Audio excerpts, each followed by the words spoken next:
Hola. Mi nombre es Dennis, asistente animado del autor. A continuación me gustaría que me acompañara en este análisis de la entrevista que el padre jesuita Juan Rivas tuvo con la cadena María Visión en la ciudad de Guadalajara en el año del 2011. En donde desde nuestro punto de vista con las respuestas y retórica del padre, deja al descubierto gran cantidad de las hipocresías e incongruencias de la Iglesia Católica, haciendo evidente de igual forma la manera tan arcaica con la que aún en pleno siglo XXI, la Iglesia insiste en seguir conduciendo sus políticas normativas, sus dogmas y sus doctrinas.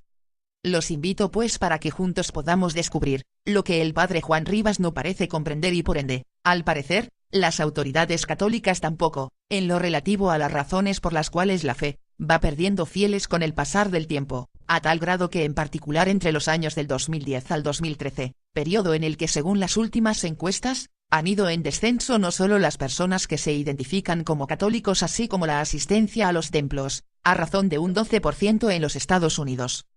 El video original ha sido editado para extraer de él los aspectos claves, toda vez que la reproducción original dura 1 hora, por lo que al añadir nuestros comentarios, se tornaría en extremo extenso. Pero de querer analizarlo en su totalidad, en la casilla inferior destinada para la explicación escrita de los pormenores del presente, podrá encontrar el vínculo que lo conducirá a la representación original. Bueno, pues sin más preámbulo, agradeciendo el favor de su atención y esperando que mi voz no le parezca demasiado sintética, comencemos.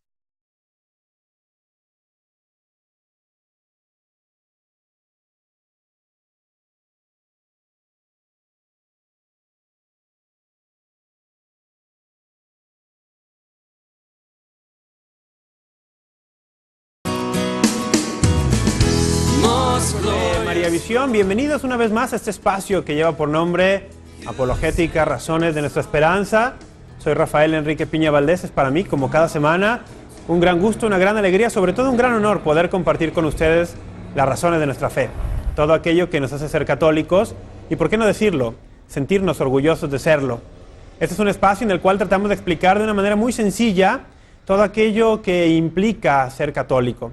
Queremos fortalecer la fe del pueblo católico y también queremos, porque sabemos que hay muchas personas que no comparten nuestra fe viendo este canal, viendo este programa, queremos también a ellos darles una fuente segura, fiel al magisterio de la Iglesia, de lo que enseña la Iglesia, para que así, bueno, con razones puedan aceptarla o rechazarla, pero no con prejuicios, no solamente por una mala idea o por lo que el vecino les dijo, sino que ya con conocimiento de causa puedan hacer una decisión libre, porque al final de cuentas esto se trata de amor, y el amor es libre o no es amor.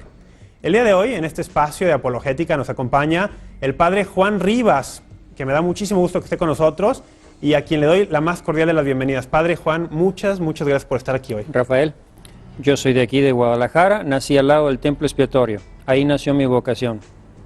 ¿Por qué sacerdote? Porque Dios me llamó. Sencillo. Así de sencillo, ven y sígueme. He showed himself to me. He appeared in my living room. I mean, as you were standing there in the flesh, he was standing there in the spirit.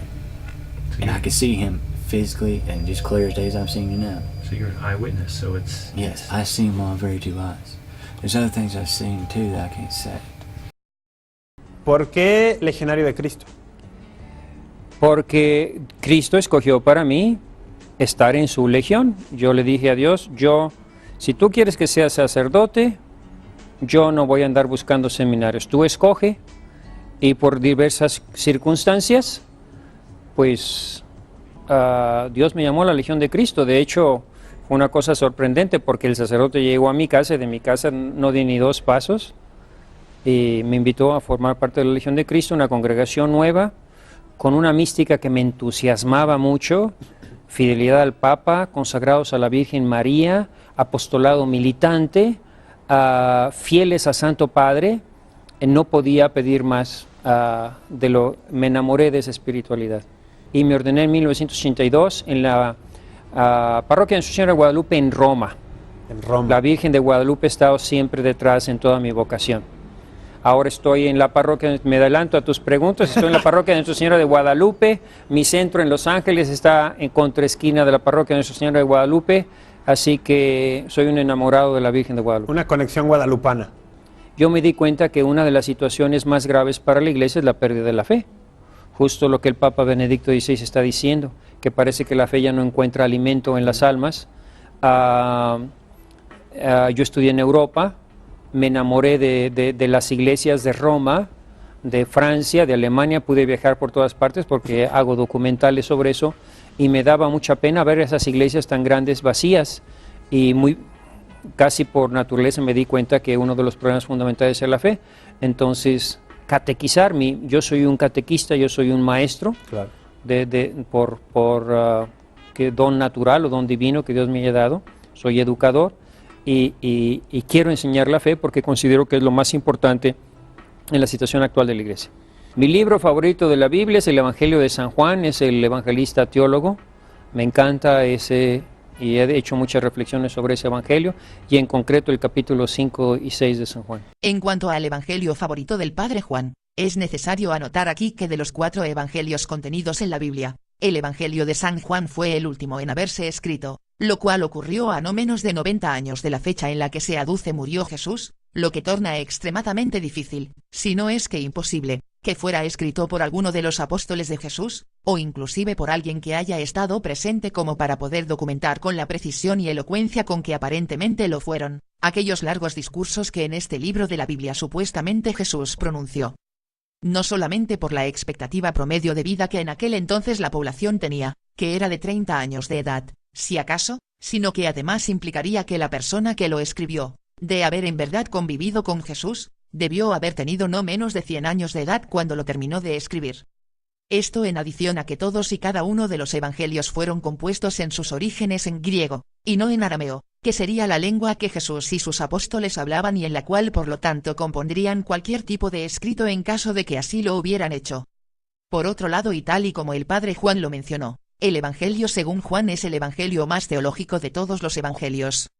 Es precisamente en este evangelio en el único en el que Jesús proclama ser Dios en persona, o mejor dicho de la misma naturaleza de Dios, autonombramiento que en ningún momento Jesús se otorga en ninguno de los otros 3 evangelios. Y aunque los otros 3 fueron escritos también a no menos de 40 años de la fecha en la que se supone Jesús fue crucificado, aún así, poseen cualquiera de ellos más posibilidades favorables de que en verdad algún individuo que hubiera, si no ya conocido a Jesús, por lo menos haber sido alguna de las personas que pudieron haber conocido a gente que lo hubiera conocido o inclusive vivido por las mismas fechas y en la misma región, lo hubiera escrito. Situación que según los estudiosos de la materia, no es en absoluto el caso para los autores de ninguno de los 4 evangelios.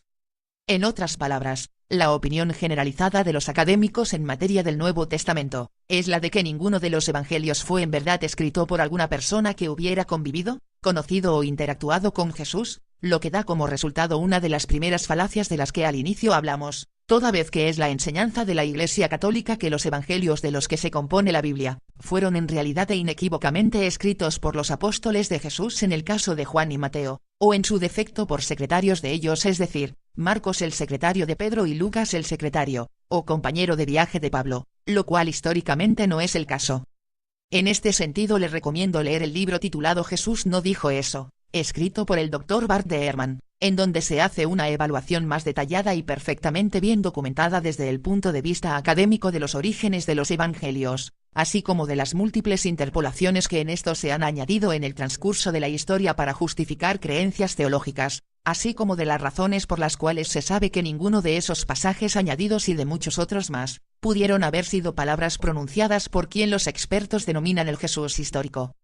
Por otro lado es importante aclarar que en este evangelio favorito del Padre Juan, en ningún momento se menciona que Jesús hubiera nacido de una virgen, o que hubiera nacido en Belén. De hecho, el evangelio de San Juan en el capítulo 7, versículos 41 y 42, explícitamente se cuestiona que Jesús hubiera nacido en Belén. Aunque en este evangelio Jesús sí conoce y se entrevista con Juan el Bautista, en ningún momento éste lo bautiza a diferencia de cómo lo reportan los otros 3 evangelios. Es el único evangelio también que narra que Jesús fue atravesado por una lanza en su costado y que de esta herida brotó sangre y agua, que de haber ocurrido un evento de este tipo, debió haber sido lo suficientemente impresionante e inusual como para que hubiera sido reportado por cuando menos alguno más de los otros 3 evangelistas. El único evangelio que propone que el ministerio de Jesús duró más de un año, 3 años para ser preciso. el único de los evangelios que sitúa a Jesús echando del templo a los cambiadores de dinero al principio de su ministerio, y no al final como es explícitamente redactado en los otros tres. El único que relata la resurrección de Lázaro, el cual por cierto es el personaje de uno de los pasajes de Lucas capítulo 16 versículos del 19 al 31, en el que se describe que Lázaro no fue resucitado, sino que según la parábola puesta por Lucas en los labios de Jesús, Lázaro muere y llega al cielo. Difiere también en gran medida de los otros tres en los recuentos en no solo la narración de cómo Jesús reclutó a sus apóstoles en forma y lugar, pero inclusive en cuáles fueron sus nombres. Y una serie de anomalías y discrepancias más, que pudiéramos pasar horas señalando cada una de ellas, con las cuales se puede fundamentar perfectamente el caso de que en particular el Evangelio según San Juan, es en realidad un recuento mitológico de lo que el autor del Evangelio en cuestión se imaginó, lo que Jesús hubiera dicho y hecho a casi 100 años antes. Muy probablemente de la misma manera, y si se me permite especular, que el padre Juan se imaginó que Jesús lo llamó para pertenecer a los legionarios de Cristo. Pero para los efectos de este paréntesis y de lo que el padre hasta donde lleva comentado atañe, comenzando por el hecho de que este evangelio predilecto del padre Juan es el que menos reconoce la importancia y por lo tanto la divinidad de María así como su supuesta virginidad, siendo estos aspectos unos de los muchos que Juan en su evangelio totalmente desconoce, y por otro lado que el padre Juan tanto atesora, y terminando por lo que al principio de este se indicó, que de los 4 evangelios, el de San Juan es el que tiene menos posibilidades de que haya sido escrito por alguna persona cercana a Jesús, comparativamente hablando con el resto de ellos. ¿Tiene algún versículo particularmente de la Escritura que le guste más? A mí la frase que más me llama la atención, indudablemente habrá muchas, pero la que más me llama la atención es esa que dice Jesús: vengan a mí todos los que estáis cansados y agobiados, que yo os aliviaré. Yo digo, si Cristo no hubiera hecho milagros, si Cristo no hubiera caminado sobre las aguas, si Cristo no hubiera resucitado a Lázaro, yo todavía creería que Cristo es el Hijo de Dios nada más por esas palabras: vengan a mí todos los que estáis cansados. ¿Quién puede decir, quién puede tener amor para dar a todos? ¿Quién puede tener una respuesta para todos los problemas? Solo si es Dios. Esa es una palabra que me llama mucho la atención y que habla mucho de lo que es el verdadero cristianismo, una relación, catolicismo, una relación con Cristo. Una relación personal. Una amistad con Él. Cuando uno aprende a desentrañar las Sagradas Escrituras, encuentra ahí un mar profundo que no encuentra, vamos a llamar, en libros del Papa de Benedicto XVI, Jesús de Nazaret. Los he leído todos, he leído todos los que escribió Juan Pablo II. De hecho, Papa Ratzinger se está convirtiendo en mi autor favorito. ¿El Papa Ratzinger el autor favorito del padre Juan? El Papa que estuvo enterado desde que era la cabeza de la Congregación para la Doctrina de la Fe en el 2001 de más casos de pedofilia en la historia de la Iglesia, por haberle aconsejado a Juan Pablo II ser la oficina a su cargo la que se encargara de estos casos, y que aún así se negó a hacer algo significativo al respecto. El Papa de la historia de la Iglesia que más encubrió estos crímenes a tal grado que emitió en el 2010 un comunicado pastoral a todas las diócesis ordenando silencio absoluto para quien se enterara de la comisión de este tipo de abusos, y que no lo divulgaran a nadie excepto a la oficina que él administraba, manteniendo así fuera del escándalo la participación de las autoridades competentes. Este se está convirtiendo en el autor favorito del padre Juan y hasta modelo a seguir.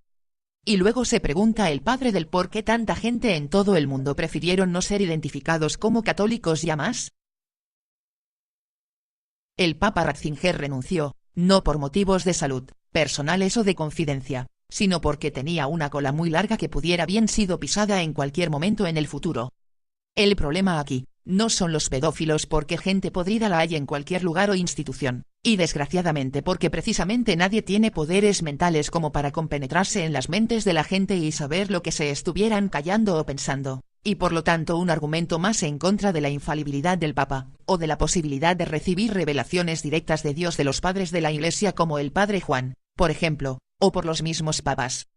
El escándalo está en el encubrimiento a todos los niveles, desde el mismo Juan Pablo II, quien encubriera al obispo Marcial Maciel degollado, fundador de la orden a que pertenece el padre Juan, así como al cardenal austriaco Hans Hermann Grohe, solo por mencionar algunos de los muchos encubrimientos de Juan Pablo II mientras fue el vicario de Cristo en la tierra. Sin embargo, no me crean a mí estas acusaciones. Veamos lo que CNN reportó al respecto poco antes de que renunciara el Papa Ratzinger. Dejad que los niños vengan a mí y no se lo impidan, porque el reino de los cielos es de quienes son como ellos. Palabras de Jesús que cientos de sacerdotes pederastas han pervertido. Varios casos de abusos sexuales a niños han sacudido a la Iglesia Católica en varios lugares. El flagelo ha perseguido al Papa desde el inicio de su ministerio petrino. A solo semanas de ser elegido Papa, el entonces cardenal Joseph Ratzinger lamentó públicamente lo que llamó la suciedad en el seno de la Iglesia. El significado de sus palabras no quedaba claro entonces, pero ahora se comprenden mejor. Tuvo que lidiar con una cultura, con una mentalidad que estaba muy enraizada, acostumbrada al encubrimiento. El veterano observador de la Curia Vaticana, Gerard O'Connell, dice que Benedicto se molestó profundamente cuando examinó las pesquisas sobre los abusos. Para cuando llegó a la silla de San Pedro el 19 de abril del 2005, había leído cerca de 10,000 expedientes. Es decir, nadie que haya llegado a ser papa ha tenido un conocimiento tan profundo de lo que llamó la suciedad en la Iglesia como lo tiene él. El Papa se reunió con víctimas y en nombre de la Iglesia pidió perdón. La Iglesia ha pagado además cientos de millones de dólares a muchas víctimas de abuso. Due vittime che sono in Sicilia. El periodista Carmelo Abate ha documentado las debilidades de los sacerdotes, ha investigado sobre sexo en el Vaticano y sobre la pedofilia que cometen algunos curas. Abate solo tiene palabras de elogio para Benedicto. Finalmente di sessualità dentro la Chiesa, di pedofilia. Al fin se está hablando de sexualidad dentro de la Iglesia y sobre la pedofilia. Y tras el gesto final del Papa puedo ver un intento por levantar una escotilla y enfrentar este problema. Que tutto venga affrontato. Pareciera que surge entonces la imagen de un papa que lucha por lidiar de una vez por todas con los sacerdotes pederastas. Pero esa percepción la rechazan tajantemente algunas víctimas de abuso. Cuando David Clohessy era adolescente en Missouri, un sacerdote abusó de él varias veces. No me puedo imaginar nada más importante que proteger a los chicos y a las chicas que han sido abusados. El fundador de SNAP, la red de sobrevivientes de los que fueron abusados por religiosos en Estados Unidos, opina que el Papa ha sido un fuerte defensor de la doctrina de la Iglesia, pero que sus acciones contra los curas abusadores y la jerarquía que los protege dejan mucho que desear. Él es la figura religiosa más importante en el planeta y nadie dentro de la Iglesia Católica sabe más sobre pedofilia que Benedicto. Él ha estado en posición perfecta para tomar las dramáticas medidas a fin de lograr una diferencia real en las vidas de los niños y se ha negado a hacerlo.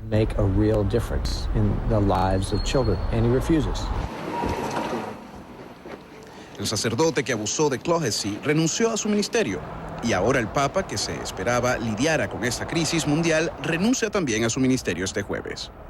Ben Wideman, CNN, Roma. En cuanto a este reportaje, quisiera resaltar el hecho de que el escándalo no radica en la conducta de los perpetradores de los crímenes, sino en los encubrimientos y el de estar en las posiciones de poder como para hacer algo al respecto, y aún así negarse a hacerlo. A tal grado que ya en el 2014, y después de enterarnos que al parecer se calcula que más de 10,000 sacerdotes incurrieron en este crimen, a solo 2.572 integrantes de la santa institución se les ha reprimido y castigado por las autoridades de la Iglesia a hacer penitencia y oración. Sin embargo, muy pocos son los casos en que fueron puestos en prisión, pena a la que serían acreedores cualquier otro integrante de cualquier otra institución. Y el hecho de ser sacerdote no debería de ser un motivo para evadir ser acreedores a las mismas penas y la misma responsabilidad civil que cualquier otro ciudadano del mundo tiene. Por otro lado, y regresando a la entrevista objeto de la discusión, por propia admisión del padre, él cree en Jesús más que nada porque, según el padre, Jesús dijo: «Vengan a mí todos los que estáis cansados y agobiados, que yo los aliviaré». Sin embargo, y como ya fue anotado en su momento, Jesús, en ninguno de los documentos canónicos que se poseen, nunca pronunció esas palabras. Lo que genera la pregunta de que, ¿cómo es que el Padre sabe detalles de Jesús que nadie más sabe? De lo cual, y dado que el Padre lo afirma con tanta seguridad, no podemos más que llegar a dos conclusiones: o en verdad se ha entrevistado con Jesús, y de ser así, Debería de escribir su propio evangelio y proponerlo para ser canonizado en virtud de las revelaciones que según él ha tenido. Tanto así que hasta al parecer escribió un libro al respecto, como más adelante veremos. O el padre está rindiendo falsos testimonios en vivo y a todo color, lo cual según el 8º mandamiento de la ley de Dios y la última vez que chequé las mismas escrituras que el padre dice conocer y saber interpretar, se trata de una falta grave. A continuación, y para no extendernos más en esta crítica, haremos un resumen de algunas de las declaraciones más controversiales hechas por el padre Juan, para cerrar con un breve resumen. Y escribí El Divino Jesús. Yo creo que es un libro que me lo inspiró el Espíritu Santo, ¿verdad? Le rezo mucho al Espíritu Santo. Y todos mis temas son sobre la fe, porque soy católico, El Divino Jesús, Encuentros con Cristo, Juan Pablo II. Juan Pablo II sería el sacerdote con el que me gustaría celebrar. Y de hecho tuve alguna vez la oportunidad de estar con él, sí, varias veces con él. Qué gracia. Pero no se me quita ese gran sacerdote. Yo creo que fue un gran regalo para la iglesia. Era católica, pero como no conocía mi fe y era ignorante de mi propia fe, pues me fui. Era una mala católica, nunca conocí mi fe, nunca la viví, nunca la practiqué y por eso la perdí. Eso es la razón principal por la que muchos pierden la fe.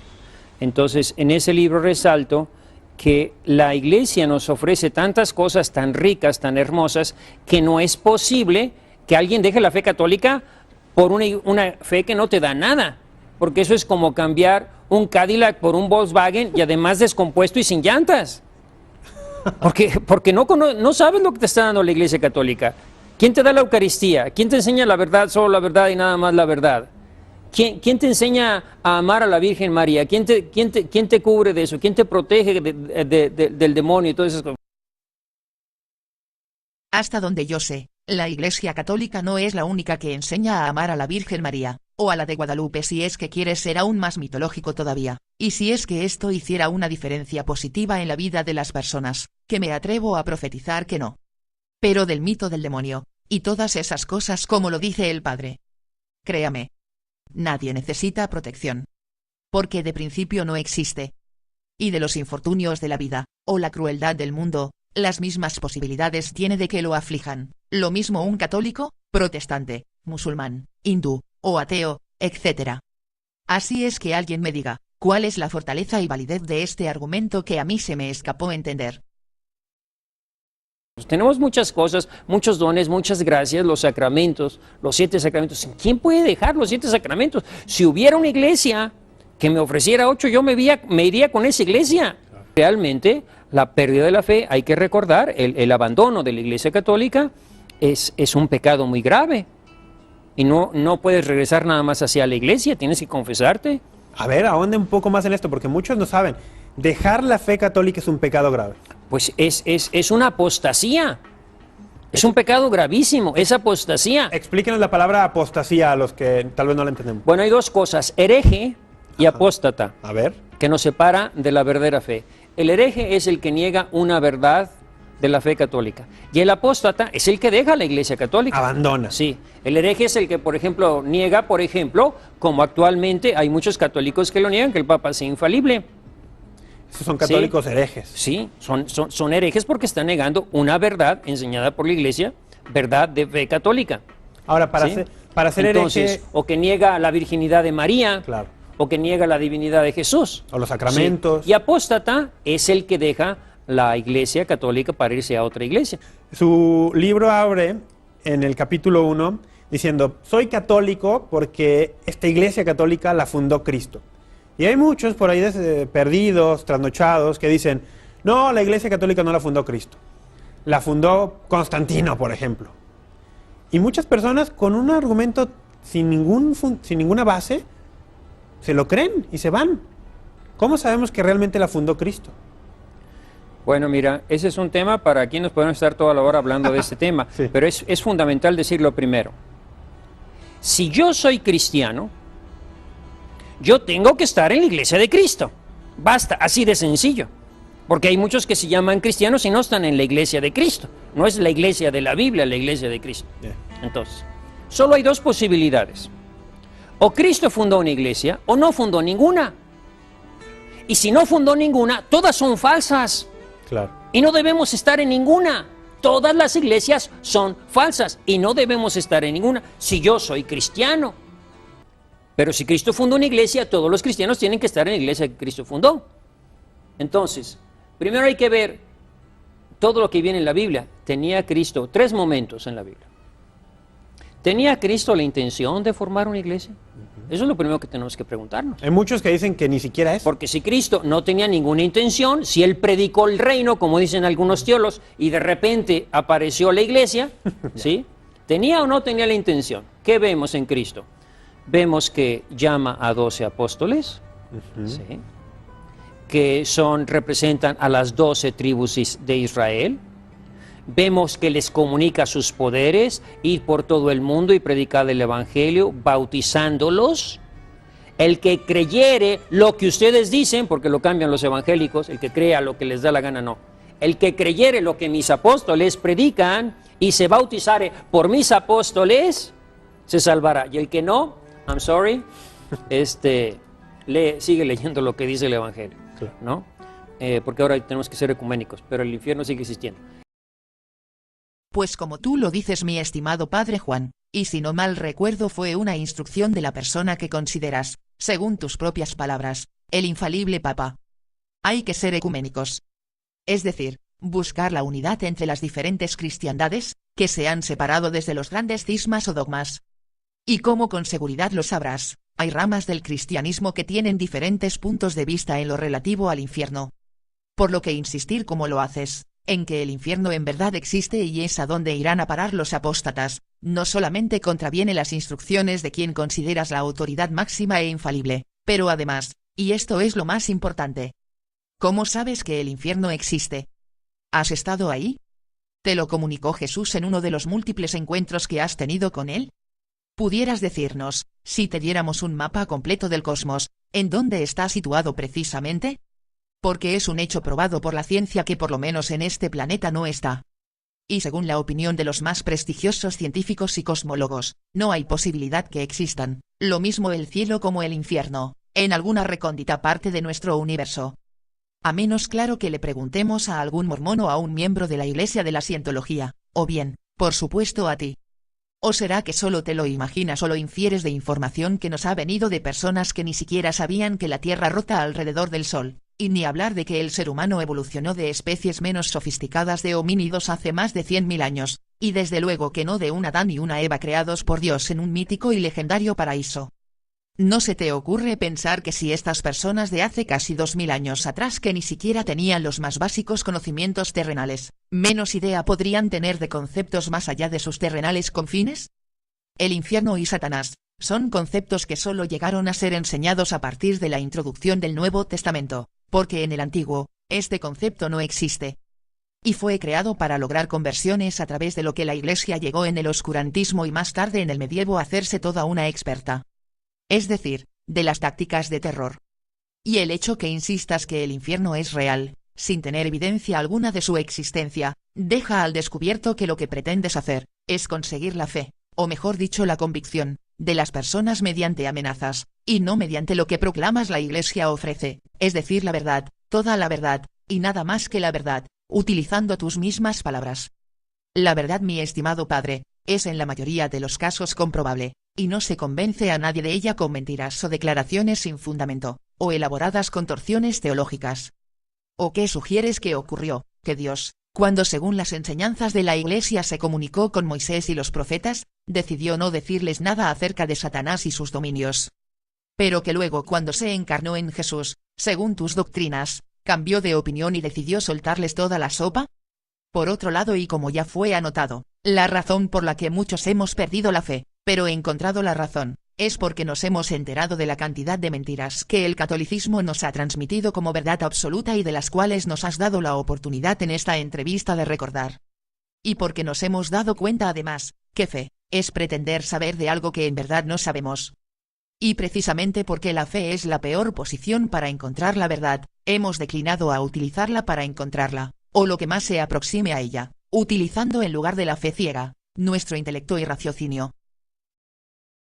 Y nada tiene que ver ni siquiera como punto de comparación o analogía, con que vivamos nuestras vidas como yendo de compras y engancharnos con la religión que mejor nos vaya con nuestro tono de piel, o como si se tratara, como tú tan infantilmente lo pones, de comprar un automóvil, o como si decidiéramos de repente en cambiar el que ya tenemos por uno más nuevo, moderno y avanzado. La gente, mi querido padre, deja la religión con la que fue indoctrinado desde pequeño, porque encuentra grandes inconsistencias en sus dogmas y doctrinas y de cómo éstas los podrían acercar más a Dios, importándoles menos, como al parecer a ti es lo que más te interesa, cuántos sacramentos X religión les ofrezca, o cuántos mártires hayan muerto por ella, que si hacemos las cuentas, el Islam o inclusive el budaísmo pudieran superar al catolicismo en este último renglón.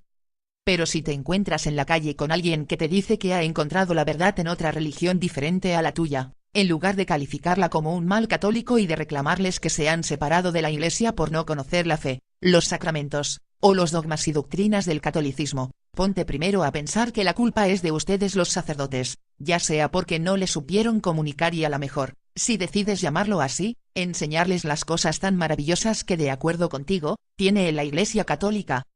O porque, como es más bien mi caso, especialmente siendo una animación cibernética.